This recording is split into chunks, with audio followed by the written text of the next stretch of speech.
ఊపిరాలిన వేసవి వెంటాడిన చినుకురాలకుండున చిగురు వేయకుండున ఆశయాల నీరు పోసి ఆశలన్నీ పెంచున స్వర్గమనేదెక్కడున్న నేలపైకి దించున పేదరికం కసిరిన పెను చీకటి ముసిరిన వేల జనం మేలుకుంటే వేకువ రాకుండున అందుకున్న విజయాలను అందరికీ పంచున స్వర్గమనేదెక్కడున్న నేలపైకి దించున జీవితాన వెలుగుందని నమ్మకాన్ని పెంచున స్వర్గమనేదెక్కడున్న నేలపైకి దించున నేలపైకి దించున నేలపైకి దించున.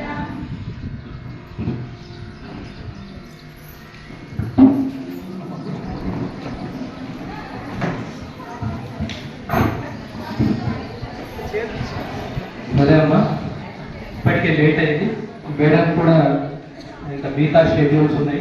తొందరగానే ఆసైనవర్లోనే ఈ కార్యక్రమాన్ని ముగిస్తాం. ముందుగా ఇందిరా మహిళా శక్తి సంబరాలు. మీరు అనుకోవచ్చు ఈ సంబరాలు ఏంటి, ఇందిరా మహిళా శక్తి సంబరాలు. మన సంఘాలు ఆవిర్భవించి 25 సంవత్సరాలు పూర్తయిన సందర్భంగా ఈ సిల్వర్ జూబ్లీ అనే ఈ కార్యక్రమాన్ని మన ప్రభుత్వము ప్రతిష్టాత్మకంగా ఈ సంబరాలను నిర్వహిస్తూ ఉన్నారు. రాష్ట్రం మొత్తం కూడా ఈరోజు గ్రామ సంఘాలలో, చిన్న సంఘాలలో సంబరాలు జరుపుకుంటా ఉన్నాం. అమ్మ మాట్లాడదు. ఈ సంబరాలను జరుపుకుంటా ఉన్నాం. ఈ కార్యక్రమానికి అందరూ అధికారులు కూడా ఈ కార్యక్రమాలు పాల్గొనవలసి ఉండే, కానీ కలెక్టర్ గారు వేసి మిగతా కార్యక్రమాల వల్ల రాలేకపోయింది. ఈ కార్యక్రమం ముఖ్య ఉద్దేశము సంఘము 25 సంవత్సరాలు పూర్తయింది. ఈ సంఘం వల్ల లాభం ఉందా నష్టం ఉందా మనం ఇంతకుముందు మాట్లాడుతున్నాం. ఇప్పుడు ఆర్థికంగా మనం అందరం అభివృద్ధి చెందవచ్చు, కానీ 15 సంవత్సరాల క్రితం 20 సంవత్సరాల క్రితం మన పరిస్థితి ఏంటనేది ఒకసారి మనం ఏ విధంగా ఉన్నాం, మన కుటుంబ పరిస్థితి ఏ విధంగా ఉంది అనేది ఒకసారి ఆలోచించాల్సిందిగా మీ అందరికీ ఒకసారి గుర్తు చేస్తా ఉన్నాం. ఎందుకంటే ఇప్పుడు అందరం కూడా ఒక ఆర్థికంగా మెరుగుపరిచినప్పటికీ ఇంకా పేదరికం అనేది ఉంది. దానికోసమే మన సంస్థ పేదరిక నిర్వహణ సంస్థ పేదరికం నుండి బయటపడేదానికి మన సంఘము మన సంస్థ నడుస్తూ ఉంది.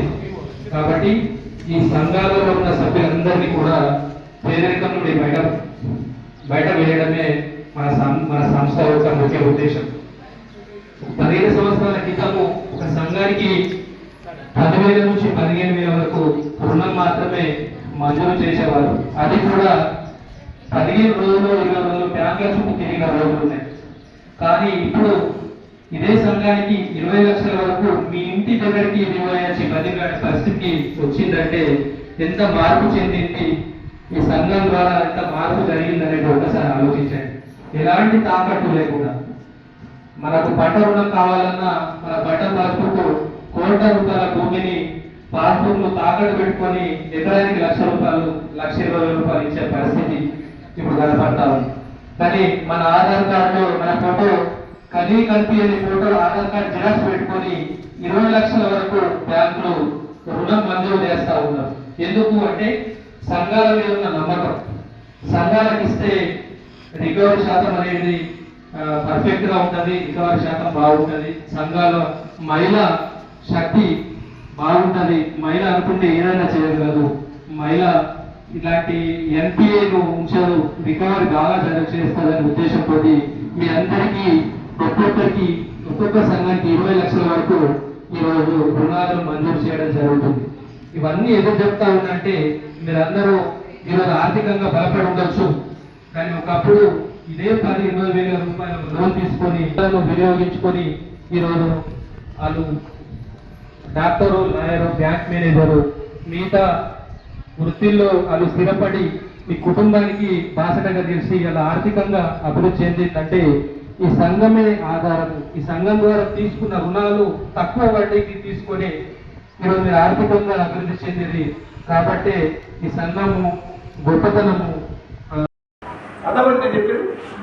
కంపల్సరీ పని చేయాలి, కారణం ఏదిగా స్కూల్ పోతే కాలేజీ పోతే చదువుకోవాలి చదువుతారా పన్నెండుకి ఇంటికి ఉంటే ఇంటికి చేయదు ఊరికి చేయదు సమాజం చేయదు ఏమంటారు ఇంటికి ఖర్చులు చేస్తూ వాళ్ళు చెడ్డగా తయారవుతారు వాళ్ళు సమాజంలో నష్టం చేసే వ్యక్తిగా తయారవుతారు కాబట్టి కంపల్సరీ పనిచేయాలి సో ఇట్లా గ్రూప్ ద్వారా ఆర్థికంగా ఎదగవచ్చు సామాజికంగా ఎదగవచ్చు మరి ముఖ్యమంత్రి సంఘాల ద్వారా వాళ్ళకు మంచిదే మీకు కూడా కొంత వెసులుబాటు ఉంటుంది వాళ్ళు ఏం చేస్తారు ఒక ఊళ్ళో మధ్య ఒక ఇట్లాంటి రూమ్ కట్టారు అనుకో వాళ్ళు స్కూల్ పోయినట్టు పోతుంది కదా పోతారా ఇందులో పోయి టైం పాస్ చేస్తారు నీకు కూడా ఇంటికాడ వాళ్ళు అబ్బా విడవని